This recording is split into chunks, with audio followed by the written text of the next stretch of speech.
Citações jurídicas na Bíblia, tema corrupção, fraude, subornos e golpes. Provérbios 29:4. O rei que exerce a justiça dá estabilidade ao país, mas o que gosta de subornos o leva à ruína. Unidos em Cristo Jesus. Citações jurídicas na Bíblia. Francisco Carlos Desideri. Capítulo 38. Fraude conceito. Uso intencional de engano malicioso ou ação astuciosa, promovidos de má-fé para ocultar a verdade ou fuga ao cumprimento do dever. 38.1. A Bíblia em geral associa a fraude às relações comerciais. Transações comerciais ilegais ou desonestas eram proibidas pela lei mosaica. O que usa de fraude não habitará em minha casa. O que profere mentiras não estará firme perante os meus olhos. Salmos, capítulo 101. 7. Quem fala a verdade manifesta a justiça, porém a testemunha falsa produz a fraude. Provérbios capítulo 12, 17, 38.2. A punição pelo delito da fraude era a restituição integral do montante ou bem acrescentado de 1/5. Será, pois, que como pecou e tornou-se culpado, restituirá o que roubou, ou o que reteve violentamente, ou o depósito que lhe foi dado em guarda, ou o perdido que achou, tudo aquilo sobre que jurou falsamente, e o restituirá no seu todo, e ainda sobre isso acrescentará o 5º, aquele de quem o dará sua expiação. Levítico. Capítulo 6, 4 38.3. Zaqueu quis restituir aqueles a que talvez tivesse fraudado com o quádruplo do montante. Havia ali um homem chamado Zaqueu, o qual era chefe de publicanos e era rico. Este procurava ver quem era Jesus, e não podia, por causa da multidão, porque era de pequena estatura. E correndo adiante, subiu a um sicômoro, a fim de vê-lo, porque havia de passar por ali. Quando Jesus chegou àquele lugar, olhou para cima e disse-lhe: Zaqueu, desce depressa, porque importa que eu fique hoje em tua casa. Desceu, pois, a toda a pressa, e o recebeu com alegria. Ao verem isso, todos murmuravam, dizendo: entrou para ser hóspede de um homem pecador.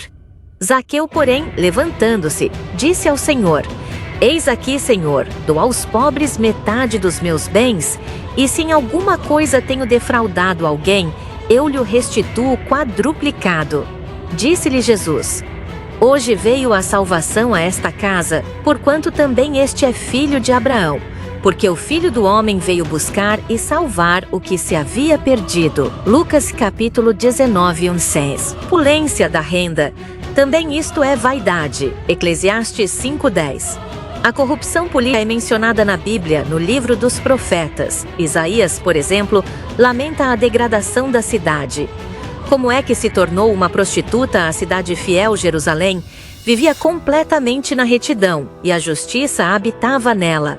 Agora, porém, está invadida de assassinos. A sua prata transformou-se em escória. O melhor vinho foi adulterado com água. Os seus chefes são ladrões e cúmplices de ladrões. Todos gostam de suborno e correm atrás de presentes, não fazem justiça ao órfão e não atendem à causa da viúva. Isaías 1:21-23. Félix, um dos mais corruptos governadores do seu tempo, adiava o julgamento de Paulo com o intuito de receber dinheiro para soltá-lo. Félix, porém, que era bem informado a respeito do caminho, adiou a questão, dizendo: Quando o comandante Lísias tiver descido, então tomarei inteiro conhecimento da vossa causa. E ordenou ao centurião que Paulo ficasse detido, mas fosse tratado com brandura, e que a nenhum dos seus proibisse servi-lo. Alguns dias depois, vindo Félix com sua mulher Drusila, que era judia, mandou chamar a Paulo, e ouviu-o acerca da fé em Cristo Jesus. E discorrendo ele sobre a justiça, o domínio próprio e o juízo vindouro, Félix ficou atemorizado e respondeu: Por ora vai-te, e quando tiver ocasião favorável, eu te chamarei. Esperava ao mesmo tempo que Paulo lhe desse dinheiro, pelo que o mandava chamar mais frequentemente, e conversava com ele. Atos 24, 22, 26. Jesus comparou a força moral de seus discípulos ao sal da terra. Vós sois o sal da terra, Mas se o sal perder a sua força, como se lhe restabelecerá a sua salinidade? Não presta mais para nada, senão para ser lançado fora, a fim de ser pisado pelos homens. Mateus 5,13. No tempo de Jesus, o sal era misturado com outras substâncias. Se o sal puro fosse levado pela chuva ou de outro modo eliminado, sobraria somente substâncias imprestáveis que só serviriam para se jogar fora e ser pisado pelos transeuntes. Sem força moral, não serviriam para mais nada. Seriam expostos não como cristãos, mas como fraudes. Citações jurídicas na Bíblia sobre corrupção, de Francisco Carlos Desideri. Corrupção. A lei mosaica condenava a corrupção. Não deves aceitar suborno, pois o suborno cega os perspicazes e pode deturpar as palavras dos justos.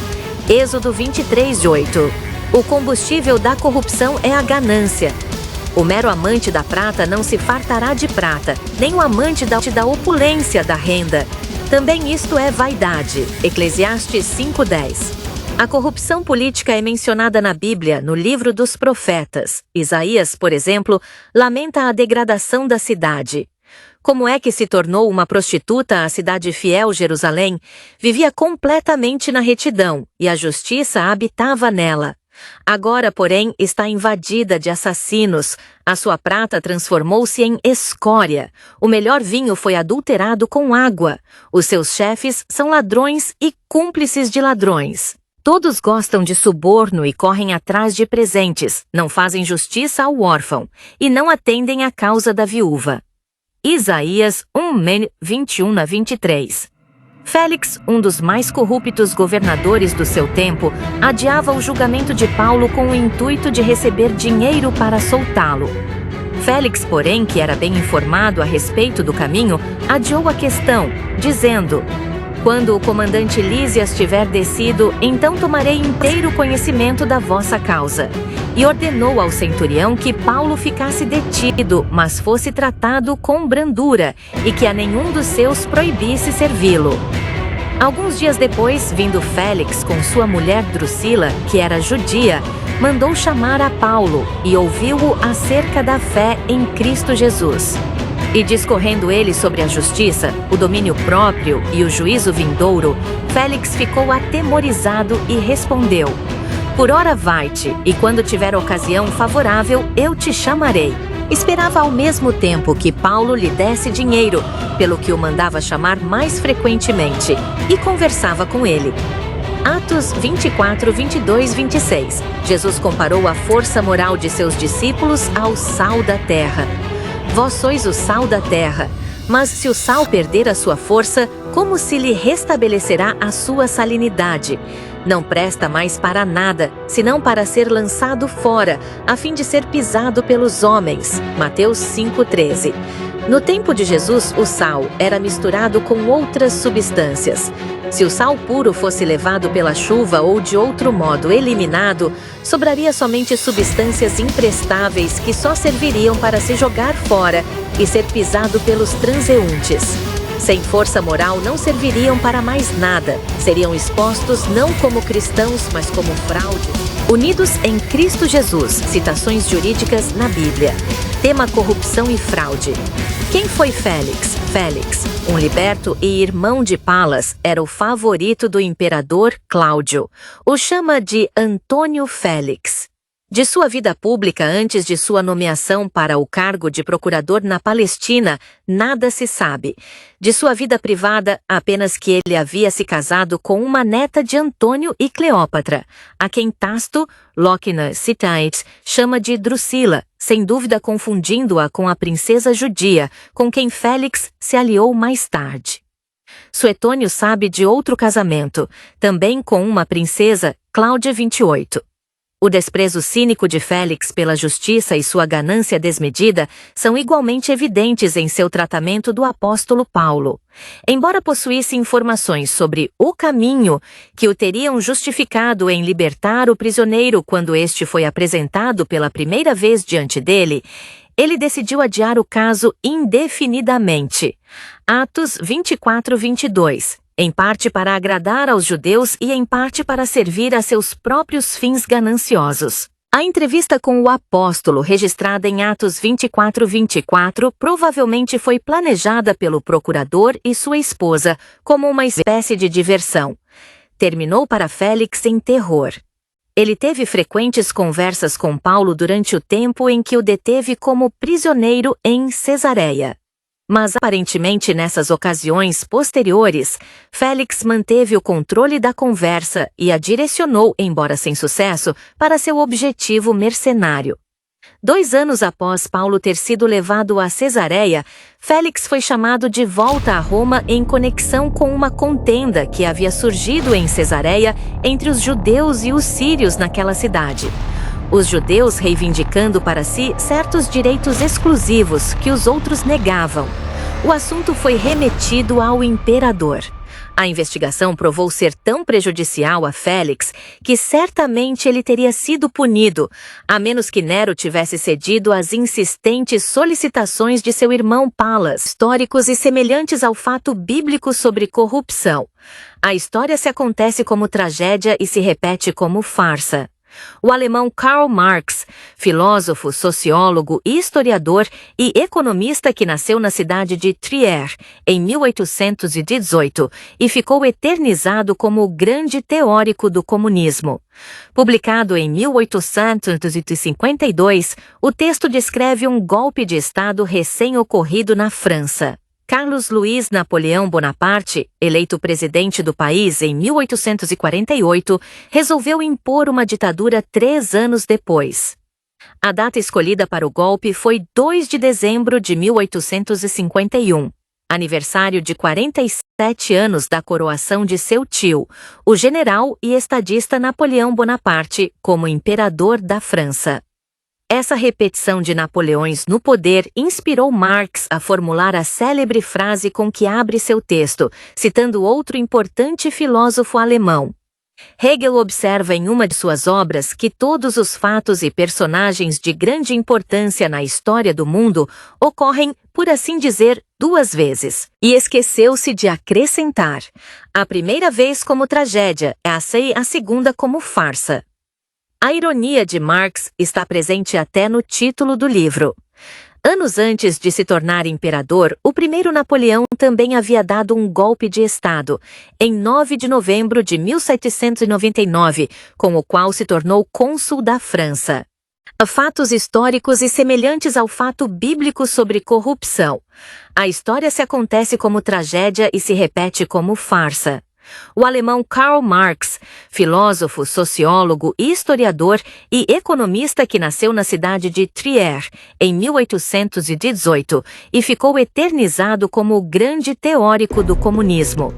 Publicado em 1852, o texto descreve um golpe de Estado recém-ocorrido na França.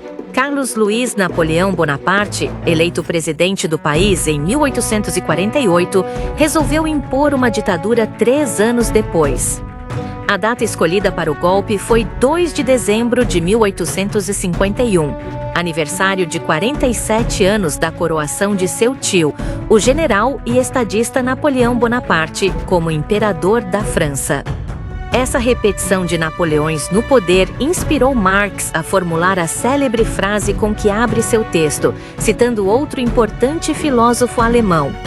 Hegel observa em uma de suas obras que todos os fatos e personagens de grande importância na história do mundo ocorrem, por assim dizer, 2 vezes. E esqueceu-se de acrescentar: a primeira vez como tragédia, a segunda como farsa. A ironia de Marx está presente até no título do livro. Anos antes de se tornar imperador, o primeiro Napoleão também havia dado um golpe de Estado, em 9 de novembro de 1799, com o qual se tornou cônsul da França. Unidos em Cristo Jesus. Citações jurídicas na Bíblia. Tema: corrupção, fraude, golpes e comunismo. Conclusões. Como se deu o fim da União Soviética e o início do fim do comunismo europeu. Quando Stalin saiu de cena em 1953, ano de sua morte, houve uma série de transformações no regime que explicam como se deu o fim da União Soviética. As práticas corruptas de Stalin e as mortes que ele orquestrou foram denunciadas no governo seguinte, de Nikita Khrushchev. A solução de Gorbachev foi realizar programas de liberalização econômica e de transparência política. Eles ficaram conhecidos como Perestroika e Glasnost, respectivamente. Além disso, as nações que faziam parte do bloco soviético começaram a reivindicar a independência, com revoluções acontecendo na Hungria, na Romênia, na Tchecoslováquia e na Alemanha Oriental, entre os anos de 1986 e 1989. A pressão internacional se tornou maior, mobilizando até mesmo o Papa João Paulo II, que nasceu na Polônia, país que fazia parte do bloco. Em 25 de dezembro de 1991, Gorbachev renunciou. No dia seguinte, a União Soviética foi dissolvida. Foi este o modo como se deu o fim da União Soviética e o início do fim do comunismo, que se dissipou, mas ainda tentam subsistir, como bem disse Karl Marx. A obra em que Karl Marx concluiu que a história acontece como tragédia e se repete como farsa. Como se deu o fim da União Soviética? Quando Stalin saiu de cena em 1953, ano de sua morte, houve uma série de transformações no regime que explicam como se deu o fim da União Soviética. As práticas corruptas de Stalin e as mortes que ele orquestrou foram denunciadas no governo seguinte, de Nikita Khrushchev. A solução de Gorbachev foi realizar programas de liberalização econômica e de transparência política. Eles ficaram conhecidos como Perestroika e Glasnost, respectivamente. Além disso, as nações que faziam parte do bloco soviético começaram a reivindicar a independência, com revoluções acontecendo na Hungria, na Romênia, na Tchecoslováquia e na Alemanha Oriental, entre os anos de 1986 e 1989. A pressão internacional se tornou maior, mobilizando até mesmo o Papa João Paulo II, que nasceu na Polônia, país que fazia parte do bloco. Em 25 de dezembro de 1991, Gorbachev renunciou. No dia seguinte, a União Soviética foi dissolvida. Foi este o modo como se deu o fim da União Soviética, início do fim do comunismo. A história acontece como tragédia e se repete como farsa. Quem já não ouviu algo semelhante por aqui? Unidos em Cristo Jesus. Citações jurídicas na Bíblia, tema corrupção, fraude, subornos e golpes. Provérbios 29:4. O rei que exerce a justiça dá estabilidade ao país, mas o que gosta de subornos o leva à ruína.